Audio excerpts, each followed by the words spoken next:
Welcome to the Quality Bites series.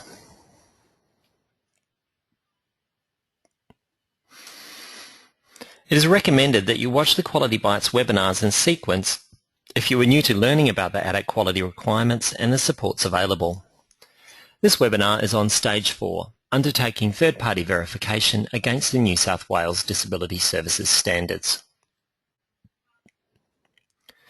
In this webinar, we will consider various aspects of third-party verification, including defining third-party verification, preparing for third-party verification, what is expected of your organisation during verification, what you should expect of the verification team, preparation, including organising interviews and preparing evidence, and we'll also look at the rating descriptors used to assess your organisation against the New South Wales standards. You'll recall from the previous stages in this webinar series that the disability standards articulate what organisations should do to meet minimum service requirements. Third-party verification is defined as a process of an impartial and competent party reviewing evidence to establish that an organisation meets the New South Wales Disability Services Standards. The verification is conducted by independent approved bodies whose profiles are listed on the NDS website and that check that adequate evidence is in place to demonstrate the practice elements of the New South Wales standards are met. Verification looks for adequate and relevant evidence to form a finding that practices are in place that meet the requirements of the standards and identifies areas that are functioning well and those which may need improvement. Verification also takes into account outputs from any other accreditation or certification against other industry standards.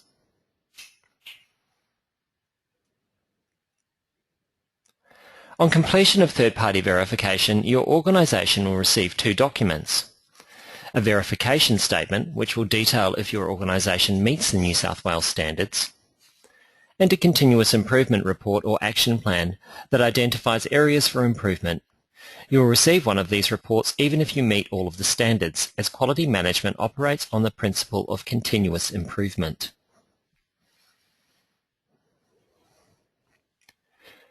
To ensure that the verification takes into account all aspects of your organisation that should be subject to review against the standards, the third-party verifier will consider the scope of the review. The scope is what will be included as evidence in the review and is determined by a number of factors, including the number and types of programs delivered, the size of the service, the geographic location of services, and the number of sites.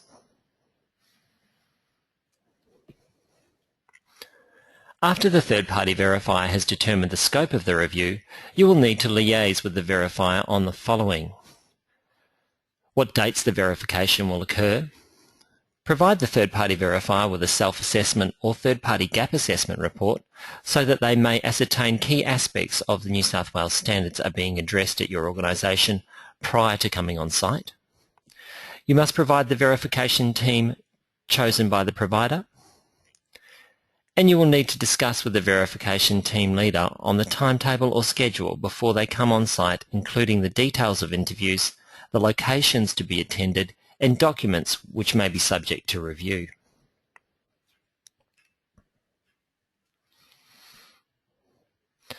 You should be aware that verification will be based at your head office, but the team will visit other sites where required. This will be detailed during the scoping stage of preparation. You should organise the logistics for interviews and prepare those people being interviewed with what to expect and ensure all evidence is ready and available.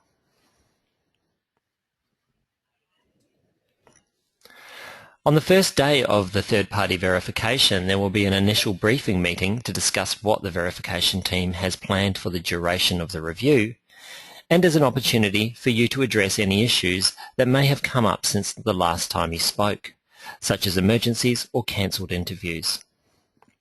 The verification team should be given a tour of the site where they have opportunity to observe aspects of service delivery such as privacy, comfort, safety and respect.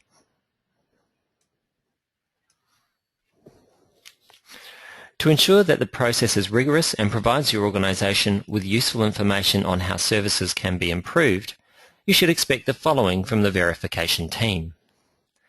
They should conduct interviews with key management, staff, board representatives, clients and/or family members. The verification team must review documents including a sample of client and staff files.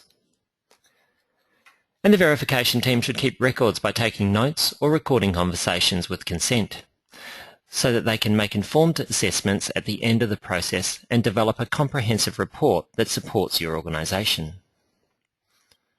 A closing meeting at the end of verification will go over the major findings, including the positive findings. There should be no surprises in your written report when you receive it after verification.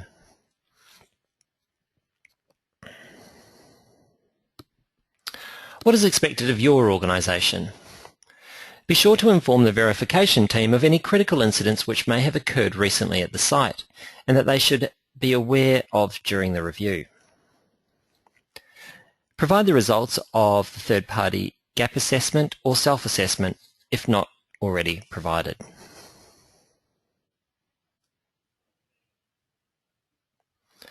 You should also provide evidence of any other recent external assessments such as ISO or the results from an audit against the Common Care standards.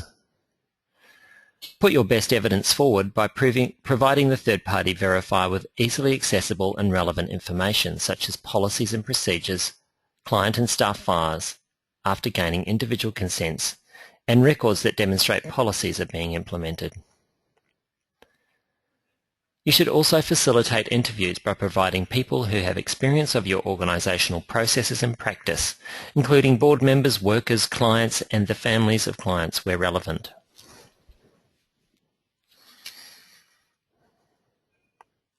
Interviews are an important component of the verification process and should include a good representation of your organisation by including different perspectives from management, staff, the board, clients and family or carers. Check with the third-party verifier if interviews are conducted in groups or in a one-on-one situation. Ensure the participants' availability so that times do not clash with daily operational activities or scheduled staff leave. The third-party verifier should seek your views on how best to communicate with clients. Your role is to support and facilitate communication between the client and the third-party verifier where required.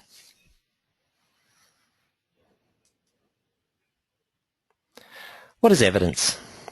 Evidence provides feedback about the current status of services and programs and strengthens your argument.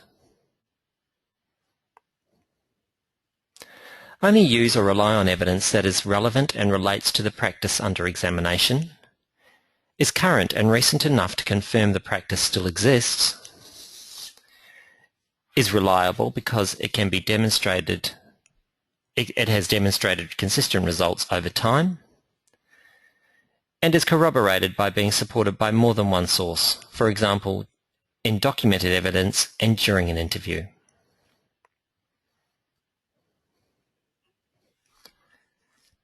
The third-party verifier will provide a statement and report indicating your organisational performance against the standards after the review. There are 3 rating descriptors: met, met in part, and not met. In order to meet a standard, your organisation must show its practices and processes are consistently implemented in an effective manner and meet the New South Wales standards. If your organisation partially meets a standard, it is able to provide evidence of consistent documented practices and processes for some of the requirements. Further improvement is required for one or more elements to demonstrate the organisation meets the New South Wales standards. If your organisation does not meet a standard, it has not been able to provide evidence of consistent documented practices or processes, and significant improvement is required in one or more areas to demonstrate the organisation meets the standards. At the end of the verification, the third-party verifier will conduct an exit interview to discuss identified strengths and advise of any partially or not met standards.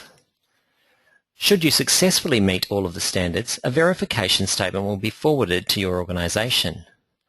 All organisations will receive a report detailing recommended continuous improvements based on the findings of verification.